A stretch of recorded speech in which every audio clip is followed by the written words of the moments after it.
Hello बच्चों, आप सभी का स्वागत है आपके अपने यूट्यूब चैनल में। जैसे कि आपको पता ही है कि अभी हमारी मैथ्स की सीरीज चल रही है। पहले हमने रियल नंबर चैप्टर को पढ़ा, इसके बाद फिर पोलिनोमियल चैप्टर को पढ़ा। उससे रिलेटेड जो भी इम्पोर्टेंट क्वेश्चन थे वो भी मैंने आप लोग को बताया है। आज हम लोग pair of linear equations in two variable chapter को पढ़ेंगे। इस चैप्टर से रिलेटेड जो भी इम्पोर्टेंट क्वेश्चन हैं जो कि हमारे एग्जामिनेशन में पूछे जाएंगे, तो क्वेश्चन और सॉल्यूशन दोनों ही मैंने आप लोग को दिया हुआ है। आपने नहीं देखा हुआ होगा तो डिस्क्रिप्शन पे आपको लिंक मिल जाएगा, आप जाके इसके इंपॉर्टेंट क्वेश्चंस को देख सकते हैं, जिसमें मल्टीपल चॉइस क्वेश्चंस भी इंक्लूड है, शॉर्ट टाइप, लॉन्ग टाइप या फिर वर्ड प्रॉब्लम टाइप्स के क्वेश्चन। सभी टाइप्स के क्वेश्चंस का मैंने सॉल्यूशन करके दिया हुआ है और वो आपके एग्जामिनेशन में ज़रूर आ जाएगा। लेकिन उससे पहले ज़्यादा ज़रूरी है कि हम कॉन्सेप्ट को समझे कि इस चैप्टर में क्या क्या चीज़ें दी हुई है और कैसे हम इस चैप्टर को पूरा ख़त्म कर सकते हैं। तो चलिए इसके कॉन्सेप्ट को हम समझते हैं कि इस चैप्टर में क्या क्या दिया हुआ है। सबसे पहले तो आपको इस चैप्टर में ग्राफ बनाने के लिए एक्सरसाइज 3.1 में दिया हुआ है। तो ग्राफ किस तरह से बनाते हैं, मैं यहाँ पे आप लोग को कुछ क्वेश्चंस ग्राफ का एक बना के दिखा दे रहा हूँ। बाकी जो एक्सरसाइज के क्वेश्चंस होंगे तो ऑलरेडी मैंने एक्सरसाइज के क्वेश्चंस को किया हुआ है। तो अगर आपको एक्सरसाइज के किसी भी क्वेश्चंस को चाहिए, किसी भी एक्सरसाइज का कोई भी क्वेश्चन चाहिए, तो डिस्क्रिप्शन पे मैंने लिंक दिया हुआ है, आप उस पर क्लिक करके कोई भी क्वेश्चंस का सॉल्यूशंस को समझ सकते हैं। चलिए इसमें हम पहले ये सीख लेते हैं कि ग्राफ हम किस तरह से linear equation in two variables में बनाते हैं। सपोज करो यहाँ पे हम एक क्वेश्चन ले लेते हैं। क्वेश्चन हम यहाँ पे लेते हैं 2x plus 3y equal to 5 और नीचे हम एक ले लेते हैं x minus 2y equal to 3। अब हमारे पास यहाँ पे दो इक्वेशन है। ऐसे चैप्टर का नाम है pair of linear equation in two variables, यानी कि इसमें दो वेरिएबल होंगे। देखो ये पहला वेरिएबल है, ये दूसरा वेरिएबल है। x पहला वेरिएबल, y दूसरा वेरिएबल दिया हुआ है। तो इससे हमें पहले सॉल्यूशन निकालना है, सॉल्यूशन टेबल एक हमें निकालना रहता है। तो इसके लिए हम लोग क्या करते हैं, इस तरह से एक बॉक्स बनाते हैं। ठीक है, यहाँ पे हम एक बॉक्स बनाएंगे जिसमें हम ऊपर में x और नीचे y लिखेंगे और यहाँ कम से कम आपको 3 वैल्यू फाइंड कर लेना है। 1 2 3, आप 3 से ज़्यादा भी कर सकते हो, लेकिन एटलीस्ट कम से कम जरूर आप लोग 3 वैल्यू निकालना, यानी 3 सॉल्यूशन आप लोग निकाल लेना। अब क्या करना है, ये वाला पहले इक्वेशन लेंगे, इसके बाद फिर हम इस वाले इक्वेशन का भी सॉल्यूशन टेबल निकालेंगे। पहले हम इस वाले इक्वेशन का सॉल्यूशन टेबल निकालते हैं।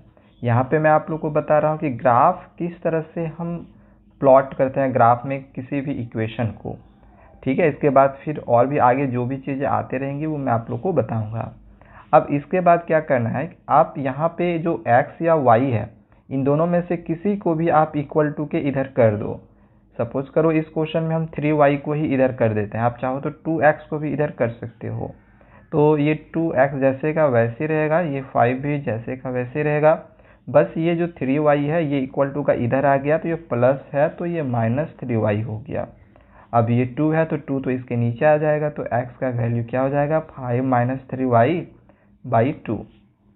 अब आपको क्या करना है, यहाँ पे जो y है तो इस y के जगह पे आपको यहाँ पे कोई भी एक ऐसा वैल्यू लेना है जिससे कि वो 2 का टेबल में इसको सॉल्व करने के बाद कट जाए।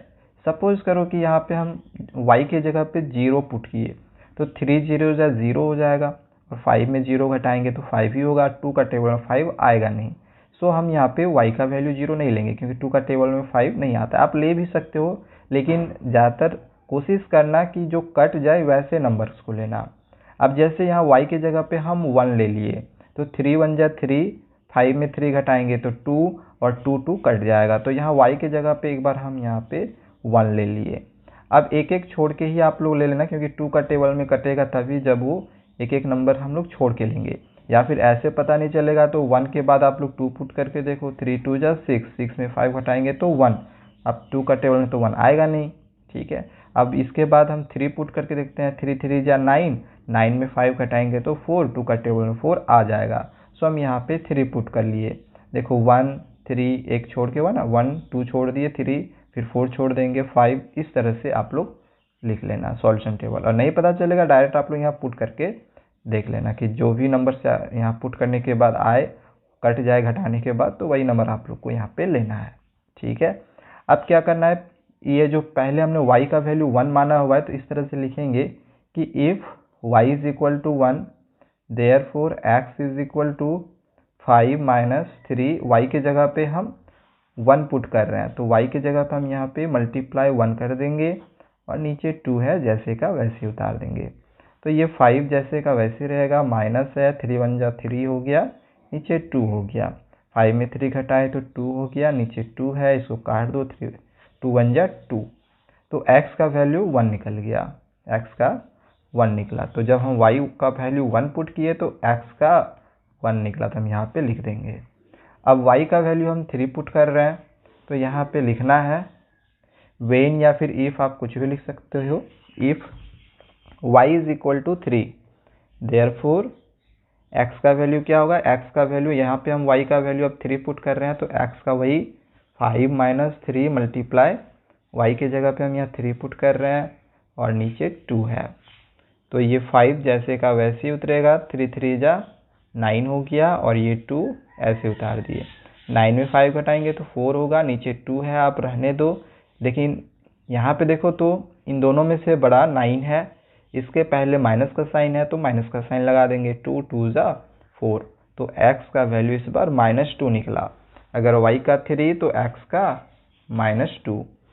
अब हम y का वैल्यू 5 पुट करेंगे तो यहाँ पे फिर से लिखेंगे if y is equal to 5 then x is equal to 5 minus 3 multiply, हमने इस बार 5 पुट किया हुआ है यहाँ पे, इस वाले इक्वेशन में ही हम यहाँ पे 5 पुट कर रहे हैं, y की जगह यहाँ 5, तो 5 माइनस 3 मल्टीप्लाई 5 होगा और नीचे 2 है। ओके, सो यहाँ पे 5 जैसे का वैसे ही होगा, 3 5 जा 15, नीचे 2 ऐसे उतार लो, 15 में 5 घटाओ तो 10 होगा, नीचे 2 है, अब ये बड़ा है इसके पहले माइनस का साइन है, 2 5 जा 10, तो x का वैल्यू -5, अगर y का 5 तो x का -5।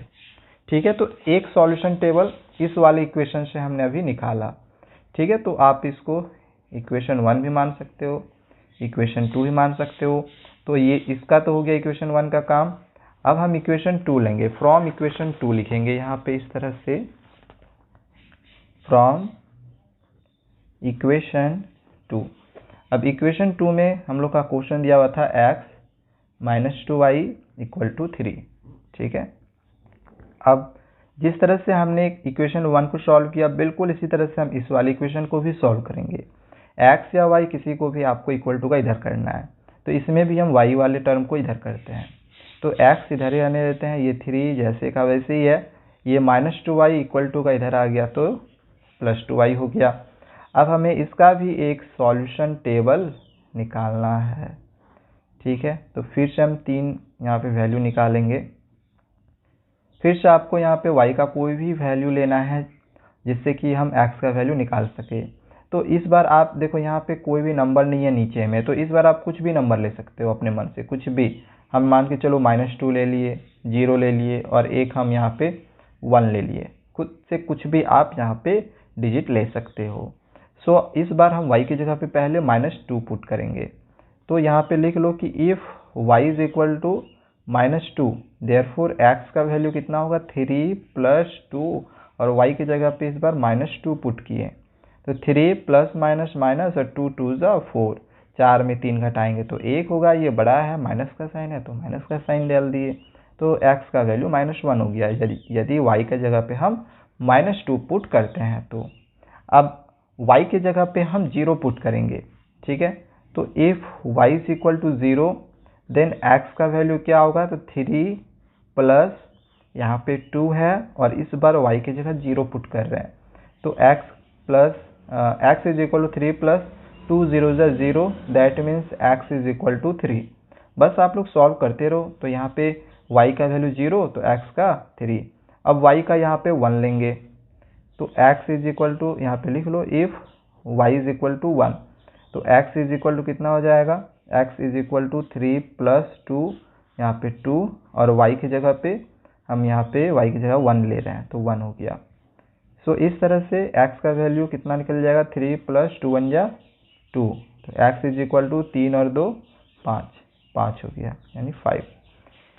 ठीक है, तो हम लोग का यहाँ पे 2 सॉल्यूशन टेबल निकल चुका है। अब जो भी सॉल्यूशन टेबल निकला इसका हमें ग्राफ खींचना है, ठीक है, इसका ग्राफ खींचना है हमें। तो ग्राफ खींचने के लिए आप लोग बस इस तरह से कर लो, ठीक है। आप लोग को ये सारा ग्राफ पेपर में ही बनाना होगा, ठीक है, ग्राफ आप लोग ग्राफ पेपर में ही बनाना है। यहाँ पे तो ओरिजिन होता है, इसको बोला जाता है एक्स एक्सिस, इसको बोला जाता है एक्स डैश, मतलब पूरा का पूरा ये एक्स एक्सिस होता है, एक्स एक्स डैश। ये होता है वाई एक्सिस यानी कि वाई, ये पूरा वाई एक्सिस, और ये हो गया वाई डैश। ओके, अब यहाँ पे बस इधर वाला जितना नंबर सब होता है ये सब प्लॉट कर लो। ये होता है 1, फिर इसी तरह से 2, 3, 4, 5, 6, इधर सारा माइनस में होता है, -1, -2, -3, -4, -5। इधर इस तरह से 1, 2, 3, 4, 5, 6 इस तरह से लेंगे, 1, 2, 3, 4, 5, 6। ये आपको ग्राफ में काम करना है, मैंने आप लोग को यहाँ पे कॉपी में ही समझा दिया है। -1, -2, -3, -4, -5, -6। बस ये ध्यान में रखना है कि एक्स एक्सिस में इधर सारा प्लस में, इधर सारा माइनस में, वाई एक्सिस में इधर सारा प्लस में, इधर सारा माइनस में। अच्छा हाँ, एमसीक्यू में ये भी क्वेश्चन आपका रह सकता है कि मैं अभी आप लोगों को बताऊंगा। जैसे इसको बोला जाता है फर्स्ट क्वाड्रेंट, इसको बोला जाता है सेकेंड क्वाड्रेंट, इसको बोला जाता है थर्ड क्वाड्रेंट, और इसको बोला जाता है फोर्थ क्वाड्रेंट। अब यदि आपसे पूछा जाए कि -3 और 4 ये किस क्वाड्रेंट पे लाइज हो रहा है, तो यहाँ पे आप लोग देख लेना, नंबर से हमें मतलब नहीं है, बस ये देख लेना कि माइनस और ये प्लस है, माइनस और प्लस। तो ये पहला वाला जो यहाँ पे रहता है कोऑर्डिनेट, इसको बोला जाता है एक्स, यानी एब्सिसा, इसको एब्सिसा एक्स बोला जाता है। और दूसरा वाला जो कोऑर्डिनेट होता है इसको बोलते हैं हम लोग वाई, इसको ऑर्डिनेट बोला जाता है।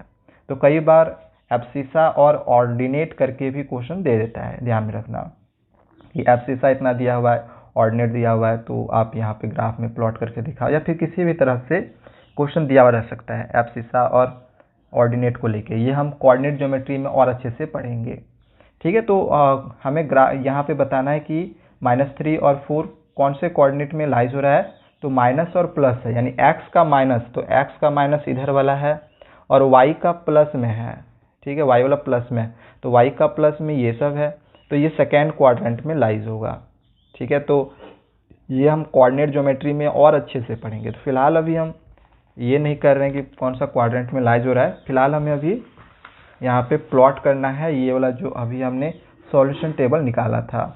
तो ये जो सॉल्यूशन टेबल अभी हमने निकाला है, तो x का 1 और y का 1 है। तो इस ग्राफ में हम x में 1 और y में 1 कहाँ पे हम प्लॉट कर सकते हैं, x का 1 यहाँ प्लस वाला और y का 1 यहाँ पे प्लस वाला, तो ये यहाँ पे आएगा पॉइंट, ठीक है। तो इसमें आप ये जो कोऑर्डिनेट आया इसको आप इस तरह से लिख भी लो, 1 और 1। इसके बाद सेकेंड जो यहाँ पे दिया हुआ है -2 और 3, -2 और 3, तो यहाँ पे x का -2 और y का 3 यहाँ पे आएगा, तो इसको हम यहाँ पे इस तरह से पॉइंट कर लिए। और थर्ड वाला में यहाँ पे देखें तो थर्ड वाला में दिया है -5 और 5, तो x का -5 और y का 5, x का -5 यहाँ पे और y का 5 यहाँ पे प्लस वाला में, तो ये यहाँ पे होगा। तो देखो ये वाला जो यहाँ पे कोऑर्डिनेट बना, तो ये आपका यहाँ पे कुछ इस टाइप में मिल जाएगा, ठीक है। तो ये कुछ इस तरह से एक लाइन बन गया यहाँ पे, ठीक है। अब यहाँ पे जो भी कोऑर्डिनेट आया, इस कोऑर्डिनेट को आप लोग लिखना ना भूले, अदरवाइज फिर आपका ग्राफ गलती हो सकता है। सो एक ग्राफ तो ऐसे मिला।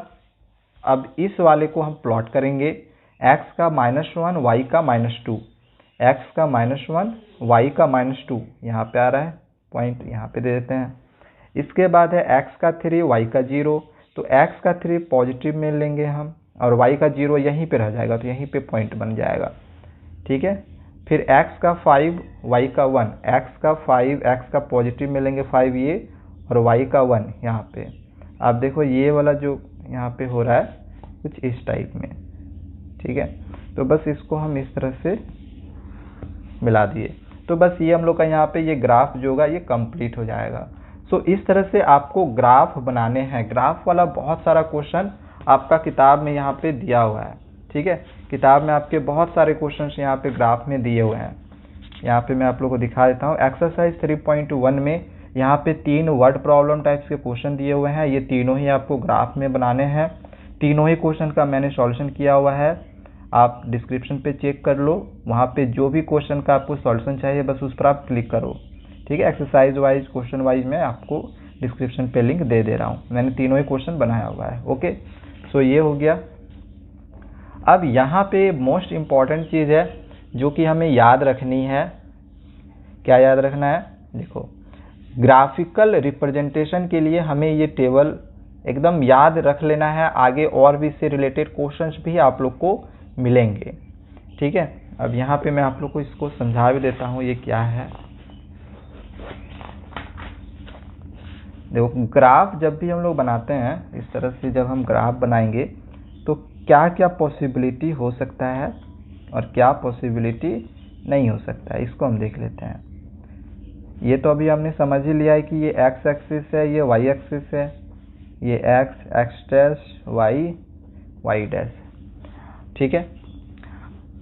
अब सपोज करो जैसे अभी हम इसने जो है इससे पहले एक क्वेश्चन बनाया, यहाँ पे ये वाला जो क्वेश्चन अभी हमने बनाया, तो ये जो लाइन अभी हमने बनाया तो कुछ इस टाइप में ये ग्राफ बना, कुछ इस टाइप में ये वाला ग्राफ बना, सपोज करो, ठीक है, ऐसे बना ही है।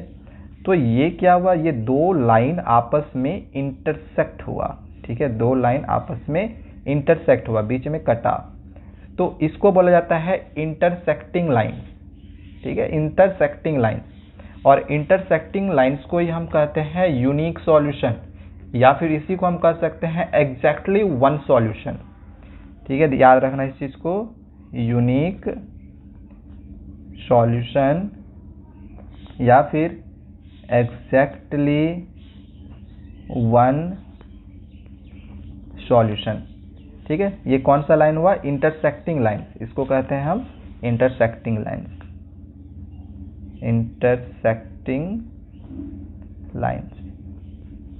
तो ये तो सबसे पहला चीज हो गया कि इंटरसेक्टिंग लाइंस होता है तो यूनिक सॉल्यूशन कहते हैं, और इसी का एक और नाम होता है एग्जैक्टली वन सॉल्यूशन। ओके, सो ये फर्स्ट चीज हो गया। अब दूसरी चीज, ग्राफ तो ये इस तरह से पहला बन सकता है। अच्छा, इसका एक फॉर्मूला भी होता है, वो भी आप लोग रख लेना कि इंटरसेक्टिंग लाइंस होगा या फिर यूनिक सॉल्यूशन लिखा हुआ हो, एग्जैक्टली वन सॉल्यूशन लिखा हुआ हो, तो इसको कहा जाता है a1/a2। इसका फॉर्मूला होता है a1/a2 is not equal to b1/b2। तो ये फॉर्मूला होता है, इस फॉर्मूला को आप लोग एकदम याद रख लेना, ठीक है। a1/a2 not equal to b1/b2। अब ये a1, a2, b1, b2 क्या है?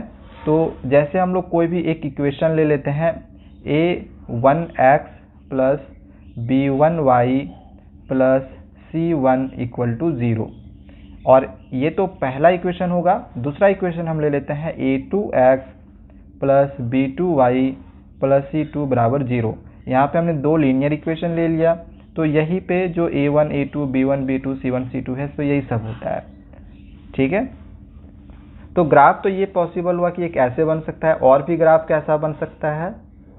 ग्राफ और भी बहुत तरीके से बन सकता है, 3 तरीके से हम लोग का ग्राफ बन सकता है। दूसरा जो ग्राफ बनेगा, ये ओरिजिन है यानी कि वो दूसरा जो हम लोग ग्राफ बनता है वो कोइंसिडेंट बनता है। कोइंसिडेंट का मतलब क्या हो गया कि एक ही लाइन पे दोनों बन जाएगा, ठीक है। सपोज करो कि ये यहाँ पे एक ग्राफ बना, तो पहला जब हम सॉल्यूशन टेबल को ग्राफ में प्लॉट किए तो ऐसा हुआ, और दूसरा भी प्लॉट किए तो इसी के ऊपर बन जाएगा, इसी के ऊपर, मतलब एक ही लाइन में वो बनेगा, ठीक है। तो ऐसे को बोला जाता है कोइंसिडेंट लाइंस। कोइंसिडेंट लाइंस यहाँ पे मैं लिख दे रहा हूँ, कोइंसिडेंट लाइंस, ठीक है।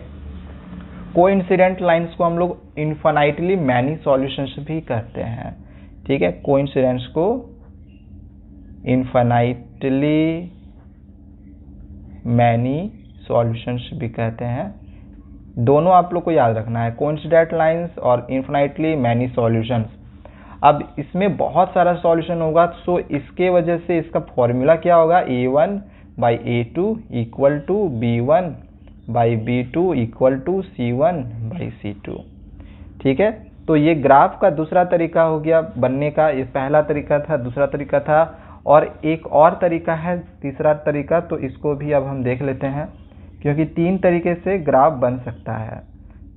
तो जब भी आपका ग्राफ बनेगा तो आपके क्वेश्चंस वहाँ पे दिए हुए रहेंगे कि ये ग्राफ किस टाइप में बना, इंटरसेक्ट हुआ, कोइंसिडेंट हुआ, या तो फिर तीसरा जो टाइप होगा वो पैरेलल है या फिर पैरेलल बना।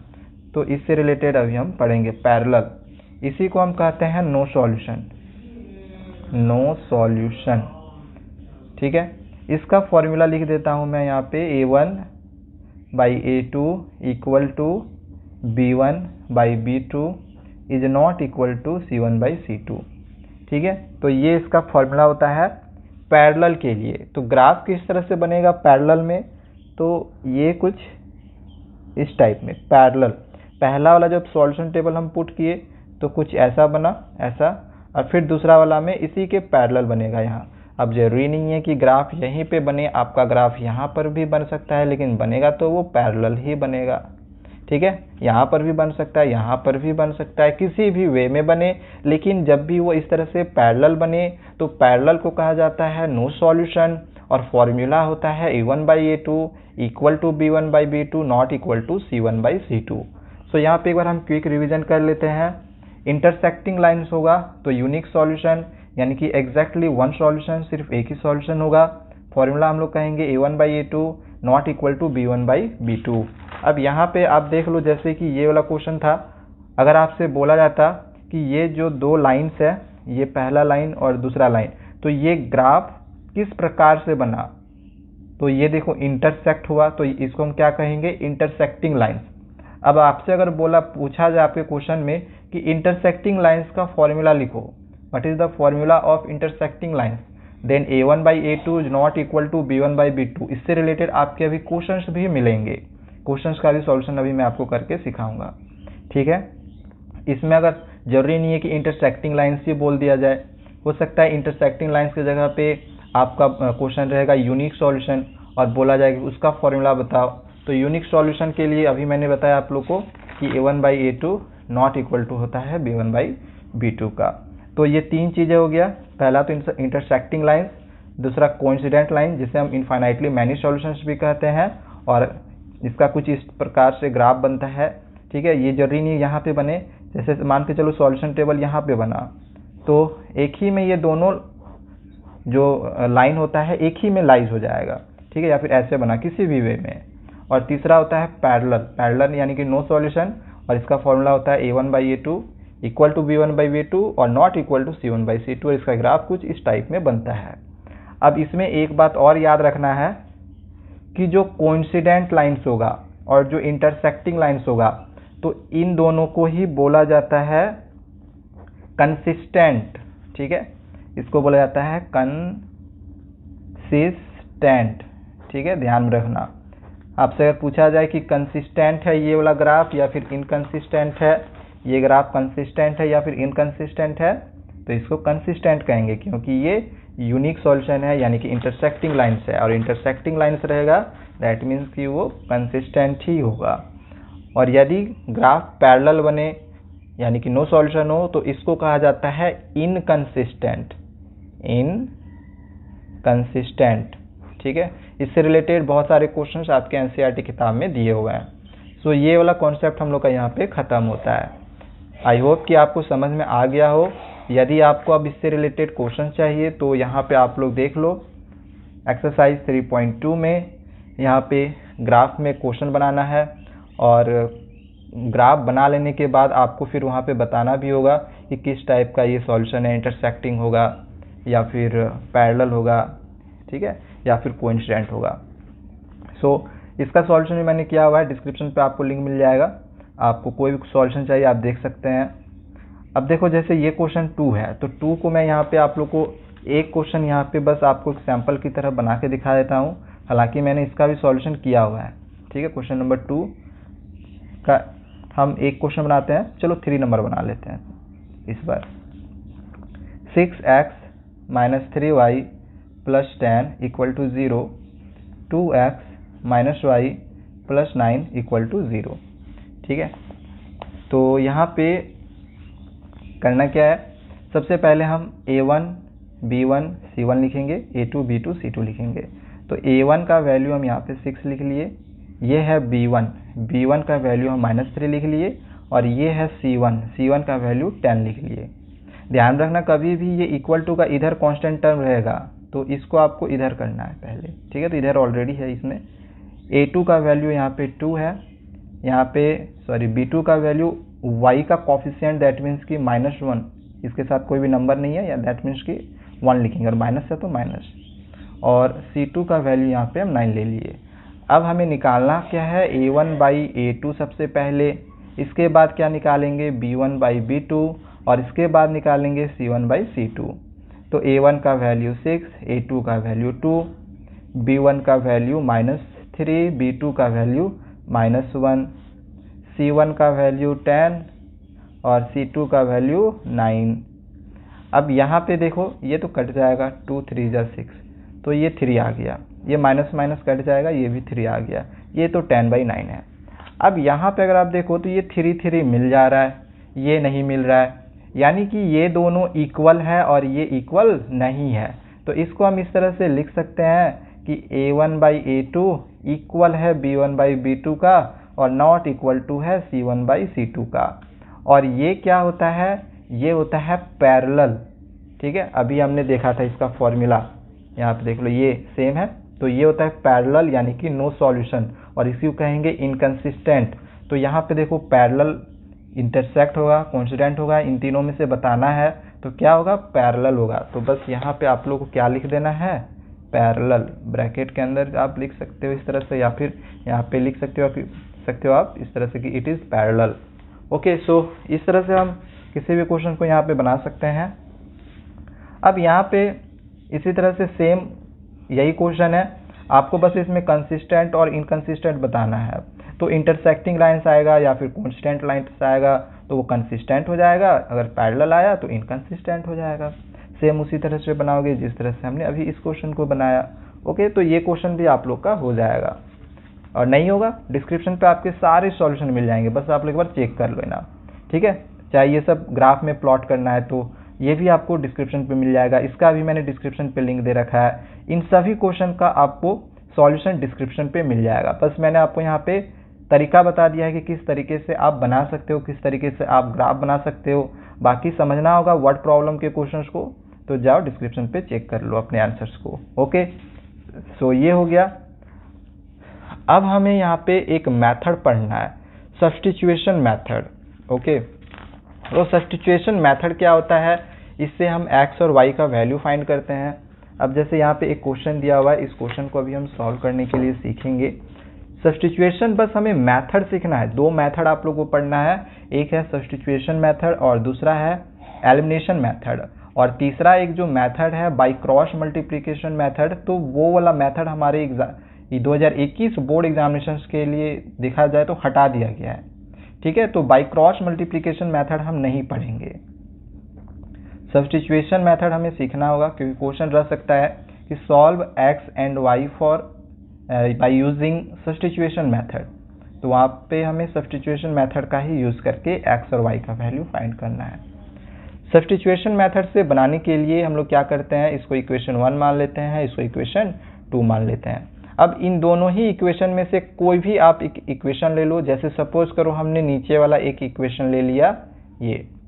अब इसमें से आप x या y किसी का भी वैल्यू निकाल लो। यहाँ पे हम x का वैल्यू निकाल लेते हैं, जिस प्रकार से हमने भी ग्राफ में वैल्यू निकालने के लिए सीखा था, ठीक है। ये +2y इक्वल टू का इधर कर दिए तो -2y हो गया, तो x is equal to -3 - 2y हो गया, ठीक है। अब इसको आप इक्वेशन 3 मान लो। अब ये जो वैल्यू निकला x का वैल्यू 3 - 2y, ये तो हम इक्वेशन 2 से लिए थे, तो आपको इक्वेशन 1 में इसी x का वैल्यू यहाँ पे पुट कर लेना है बस। ओके, तो यहाँ पे आप लोग इस तरह से ले सकते हो कि putting x is equal to 3 - 2y in equation 1। तो ये इक्वेशन 1 है, यहाँ पे 7 है, x के जगह पे हम ये पुट कर रहे हैं, तो 3 - 2y हो गया, माइनस है 15 है, 15 y है, y रहने देंगे, इक्वल टू 2 है, इसको उतार देंगे। ओके, अब इसके बाद इसको सॉल्व करेंगे, सभी को सॉल्व करेंगे, इसको मल्टीप्लाई करो, 7 3 जा 21, माइनस 7 टू जा 14 वाई, यहाँ पे माइनस है, ये हो गया 15y इक्वल टू 2। ये 21 को आप इक्वल टू का इधर कर दो, बस आगे हम सॉल्व कर रहे हैं। और ये माइनस माइनस प्लस y को हम प्लस कर दे रहे हैं, माइनस माइनस प्लस। तो 14 और 15, 5 और 4 9, 1 और 1 2, ये y है, y इक्वल टू 2 और ये 21 इधर आएगा तो ये माइनस 21 हो जाएगा। तो ये 29y इक्वल टू माइनस 19 हो जाएगा इस तरह से, ठीक है, क्योंकि 21 बड़ा है, माइनस का साइन है तो माइनस तो लगेगा ही। तो y का वैल्यू कितना निकल गया? अच्छा, यहाँ पे देखा जाए तो ये माइनस प्लस तो हुआ था, लेकिन इन दोनों में से बड़ा 15 था, माइनस का साइन था, तो माइनस का साइन उतार देंगे। अब ये माइनस माइनस काट देंगे, ठीक है, ये माइनस खत्म। और ये 29 जो है 19 का नीचे आ जाएगा, तो 19/29। तो ये देखो y का वैल्यू निकल गया। अब हम x का वैल्यू भी निकालते हैं। तो y का जो भी वैल्यू निकलेगा आपको इक्वेशन 3 में पुट करना है, जो भी इक्वेशन 3 निकलेगा x का, जहाँ पे हमने निकाला है। तो x इज इक्वल टू हम लोग यहाँ पे ले लेते हैं 3 - 2y, 3 - 2y, y की जगह पे 19/29 होगा। तो इसको मल्टीप्लाई करेंगे 38। चलो इसका एलसीएम ले लेते हैं, 1 और 29 का एलसीएम 29, 1 का टेबल में 29 बार में आएगा। 29 को 3 से मल्टीप्लाई करो, 3 9 जा 27 का 7, 2 बच गया, 3 2 6 7 8, माइनस है माइनस, 19 को 2 से मल्टीप्लाई करेंगे तो 38 होगा। इसको घटा लो, 17 में 8 गया तो 9, यहाँ 7 में 3 घटाएंगे तो 4 और नीचे 29। सो देखो ये x का वैल्यू हमने निकाला, यहाँ पे y का वैल्यू निकाला, और इस तरह से हम लोग का सब्स्टिट्यूशन मेथड बनता है।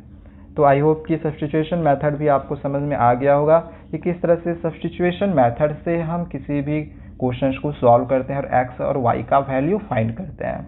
अब x और y का ही वैल्यू फाइंड करने के लिए हमें एक दूसरा भी मेथड आगे सीखना है, एलिमिनेशन मेथड, तो उसे भी सीखेंगे।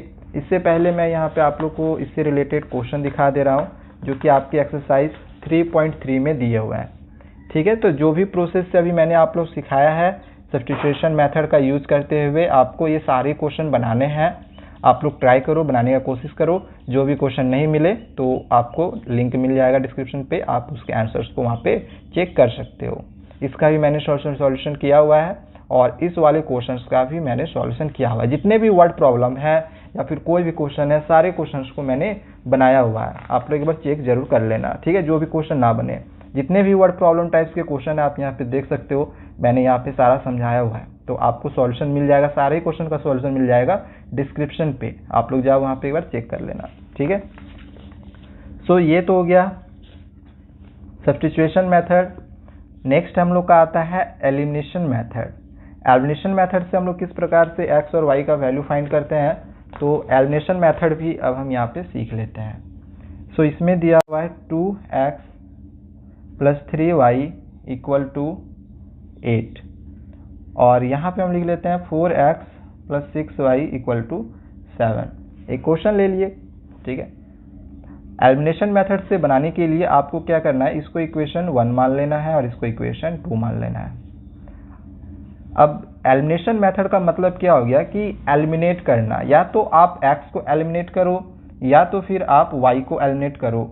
आप कोई भी को एलिमिनेट कर सकते हो, ठीक है। लेकिन ये क्वेश्चन आपका यहाँ पे सॉल्व नहीं हो पाएगा, क्योंकि इसका जो सॉल्यूशन होगा वो 0 निकल जाएगा। सो हम यहाँ पे क्वेश्चन को थोड़ा सा चेंज कर लेते हैं। यहाँ पे इस वाले क्वेश्चन को यहाँ पे डायरेक्ट 4 ही कर देते हैं, ठीक है। यहाँ पे इसको 4 कर देते हैं। हाँ, सो एलिमिनेशन मेथड से सॉल्व करने के लिए आप लोगों को क्या करना है, एलिमिनेट करना है, ठीक है। या तो x को एलिमिनेट करना है या फिर y को। जैसे यहाँ पे देखो 4x और 4x ये दोनों मिल जा रहा है, तो ये घटा देंगे तो ये पूरा खत्म हो जाएगा। तो यहाँ पे डायरेक्ट क्या करेंगे, इसका साइन चेंज कर देंगे, प्लस या माइनस कर दिए, प्लस या माइनस कर दिए, तो ये कट जाएगा 4 4, ठीक है। 6 में 3 घटाएंगे तो 3 हो जाएगा, 6 बड़ा है, माइनस का साइन। आपने ये सीखा हुआ होगा डिवाइड, जब आपने करने के लिए सीखा हुआ होगा 8 क्लास 9 क्लास में ही, उसी टाइम कि प्लस माइनस करके किस प्रकार से हम लोग इसको घटाते हैं। नहीं सीखा है देख लो, आपको इसको और इसको देखना है, इसको नहीं देखना है। प्लस माइनस माइनस माइनस करेंगे, 6 में 3 घटाए 3, इन दोनों में से बड़ा माइनस का साइन है तो माइनस का साइन, ओके। अब यहाँ पे प्लस है, minus plus minus minus minus फिर करेंगे, 8 में 7 घटाएंगे तो 1। अब ये 3 इसके नीचे आ जाएगा, तो माइनस भी है, माइनस भी आएगा, तो y का वैल्यू 1/3, माइनस का भी नीचे नहीं रहता है, तो ये हम लोग का -1/3 निकल जाएगा y का वैल्यू। अब y का वैल्यू निकल गया, x का वैल्यू निकालने के लिए यही वाला टर्म जो है हम यहाँ पे पुट करेंगे, यानी कि 4x + 3 इंटू y के जगह पे यहाँ पे -1/3 और इक्वल टू 8। आप ये वाला जो इक्वेशन निकला है यहाँ पर भी पुट कर सकते हो, दूसरे वाले इक्वेशन में भी, फर्स्ट या सेकंड किसी में भी पुट करके आप x का वैल्यू निकाल सकते हो। देखो ये कट गया, ये -1 है तो प्लस माइनस माइनस ही हो जाएगा, माइनस इक्वल टू का इधर आएगा तो प्लस में हो जाएगा, तो 8 + 1 हो जाएगा, तो 4x = 8 और 1 9, तो x का वैल्यू 9/4। ठीक है, तो ये हम लोग का आंसर हो गया, x और का ये, y का ये। ठीक है, समझ में आ गया होगा कि किस प्रकार से हम एलिमिनेशन मेथड से सॉल्व करते हैं। अब जैसे देखो ये क्वेश्चन है, यहाँ पे इस क्वेश्चन को थोड़ा सा हम देख लेते हैं, हालांकि इसका भी सॉल्यूशन मैंने डिस्क्रिप्शन पे डाला हुआ है, आपको देखना होगा तो आप किसी भी क्वेश्चन को देख सकते हो, उसके सॉल्यूशंस को समझ सकते हो। ठीक है, देखो ये वाला है, एलिमिनेट करने के लिए पहले इसको इक्वेशन 1, इसको इक्वेशन 2। हमेशा क्या होना चाहिए कि एलिमिनेट करने के लिए x का जो कोफिशिएंट होगा तो वो सेम कर लो, या फिर y के कोफिशिएंट को इक्वल कर लो, दोनों में से किसी भी कोफिशिएंट को इक्वल करना पड़ेगा। x का कोफिशिएंट को इक्वल करना है तो यहाँ 2 है, यहाँ पर भी 2 रखना होगा, तो 2 यहाँ पे रखने के लिए क्या करेंगे, डायरेक्ट तो यहाँ पे उतार नहीं देंगे, 2 से पूरा मल्टीप्लाई करेंगे, तो जब भी मल्टीप्लाई होगा पूरा का पूरा मल्टीप्लाई होगा, तो ये हो जाएगा 2x + 2y + 2 5 जा 10। ठीक है, इस तरह से, और ये जैसे का वैसे ही रहेगा। अब देखो ये कट जाएगा, प्लस माइनस, माइनस है प्लस, प्लस है माइनस, ये कट गया। आगे आप लोग सॉल्व कर लेना, बिल्कुल अभी जो मैंने आप लोगों को समझाया है उसी प्रकार से पूरा सॉल्यूशन देखना होगा। तो वही मैंने जैसे कि आपको बार बार कह रहा हूँ कि डिस्क्रिप्शन पे मैंने सभी क्वेश्चन का सॉल्यूशन दिया हुआ है, चाहे वो वर्ड प्रॉब्लम्स हो या फिर कोई भी क्वेश्चन हो, तो वैसे क्वेश्चन के लिए आप लोग देख सकते हो डिस्क्रिप्शन। अब नेक्स्ट जो हम लोग का यहाँ पे दिया हुआ है क्रॉस मल्टीप्लिकेशन मेथड, तो ये हमारे सिलेबस से हटा दिया गया है 2021 बोर्ड एग्जामिनेशन से रिलेटेड अगर हम बात करें तो ये वाला जो एक्सरसाइज होगा आगे वाला, ये आप लोग को नहीं करना है। 3.5 इस तरह के क्वेश्चंस मैंने इंपॉर्टेंट क्वेश्चंस के वीडियोस में लिया हुआ है, बहुत तरह के क्वेश्चंस की मैंने आपको वहाँ पे प्रैक्टिस करवाई है, तो आप लोग इंपॉर्टेंट क्वेश्चंस की वीडियोस को जरूर देख ले ताकि आप किसी भी क्वेश्चंस को आराम से बना सको। सारे क्वेश्चंस को मैंने वहाँ पे लिया हुआ है, सभी टाइप्स के क्वेश्चंस को। यहाँ पे कुछ वर्ड प्रॉब्लम टाइप्स के भी क्वेश्चन है, तो फिलहाल ये जो वर्ड प्रॉब्लम टाइप्स के क्वेश्चन दिए हुए हैं आप लोग इसको प्रैक्टिस कर लेना, क्योंकि ये तो फिलहाल यहाँ पे लिखा हुआ है कि बाय क्रॉस मल्टीप्लिकेशन मेथड से बनाना है, लेकिन जब आप इक्वेशन सेट कर लोगे तो आप उसको न सिर्फ बाय क्रॉस मल्टीप्लिकेशन मेथड से, बल्कि आप किसी भी मेथड से, चाहे सब्स्टिट्यूशन हो चाहे एलिमिनेशन मेथड से, आपके क्वेश्चन वहाँ पे रह सकते हैं। सो आप वहाँ पे by cross multiplication method use मत करना, आप लोग वहाँ पे एलिमिनेशन मेथड ही यूज करना। ठीक है, अब यहाँ पे एक्सरसाइज 3.6 के भी कुछ क्वेश्चन दिए हुए हैं, तो यहाँ पे मैं एक क्वेश्चन आप लोगों को तरीका बता देता हूँ, क्योंकि सभी एक्सरसाइज से मैंने आप लोगों को तरीका समझाया हुआ है कि किस तरह से बनाते हैं। सो इस वाले एक्सरसाइज का भी मैं आप लोग को यहाँ पे बस तरीका बता दे रहा हूँ कि किस तरह से हम इस क्वेश्चन को बना। अब देखो इस तरह के क्वेश्चन को बनाने के लिए हम लोग क्या करते हैं, इसको A और इसको B मान के हम बनाते हैं, या फिर U भी करके आप मान के बना सकते हो, इसको U इसको V, हम A और B करके बना लेते हैं। तो यहाँ पे लिखेंगे late 1/x = A and 1/y = B, तो ये नीचे वो है 2। ठीक है, तो 1/2 इस तरह से होगा, 1/2A + 1/3B = 2, और नीचे हो जाएगा 1/3A + 1/2B = 13/6। तो इस तरह से आप लोगों को पहले कर लेना है। अब यहाँ पे इन दोनों का एलसीएम लेना है, 2 और 3 का एलसीएम, 2 3 या 6, 2 का टेबल में 6 3 बार में आता है तो 3A, प्लस 3 का टेबल में 6 2 बार में आता है तो 2B = 2। अब इन दोनों का एलसीएम लेना है तो 6, 3 का टेबल में 6 2 बार में आता है तो 2A, प्लस 2 का टेबल में 6 3 बार में आता है तो ये 3B और = 13/6। इसको क्रॉस मल्टीप्लिकेशन करेंगे तो ये इधर चला जाएगा, तो 3A + 2B = 6 2 जा 12। ये 6 6 हम काट सकते हैं, नीचे अगर मिल जाए तो आप इसको इस तरह से काट सकते हो, और ये हो गया 2A + 3B = 13। ठीक है, इस तरह से। अब यहाँ पे जो इक्वेशन मिला इसको आप इक्वेशन 1, 2 मान लेना। अब इस वाली इक्वेशन को हम एलिमिनेशन मेथड से सॉल्व करेंगे, आप सब्स्टिट्यूशन मेथड भी लगा सकते हो।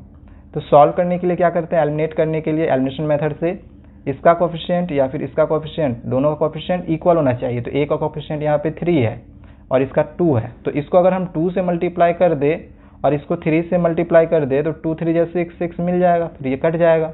ठीक है, तो जब 2 से मल्टीप्लाई कर रहे हैं तो पूरा करेंगे, 2 3 जा 6a, 2 2 जा 4b, 12 2 जा 24, ये हो जाएगा 3 2 जा 6a, 3 3 जा 9b, 13 3 जा 39।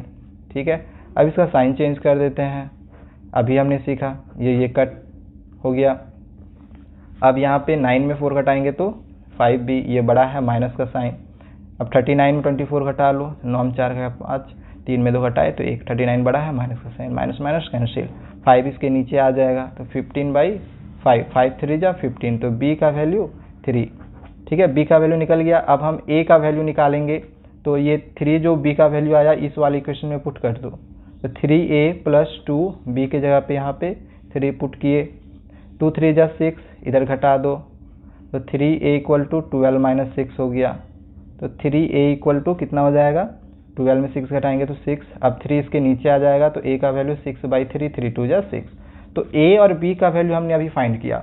हमने यहाँ पे क्या माना था, स्टार्टिंग में देखो 1/x = a माना था, 1/x = a, और अभी हमने यहाँ पे a का वैल्यू कितना निकाला, 2, a का वैल्यू 2 निकाला, तो a के जगह पे हमने 2 रखेंगे यहाँ पे, तो 1/x = 2, तो ये 2 नीचे आ जाएगा, x यहाँ पे चला जाएगा क्योंकि हमें तो x का वैल्यू फाइंड करना है, तो x का वैल्यू 1/2 हो जाएगा, x और y निकालना है। ठीक है, और हमने माना था 1/y = b, और b का वैल्यू अभी हमने यहाँ पे फाइंड किया 3। ठीक है, तो यहाँ पे b के जगह पे 3 पुट करेंगे इस तरह से। अब ये 3 यहाँ, y यहाँ, तो y का वैल्यू 1/3 हो जाएगा। सो ये हम लोग का यहाँ पे इस तरह से सॉल्यूशन होगा 3.6 का। ठीक है, सारे क्वेश्चंस को इसी वे में बनाना है। सो आई होप कि ये पूरा जो चैप्टर है इसका कॉन्सेप्ट आपको समझ में आ गया होगा कि सभी एक्सरसाइज को हम किस किस तरीके से बना सकते हैं।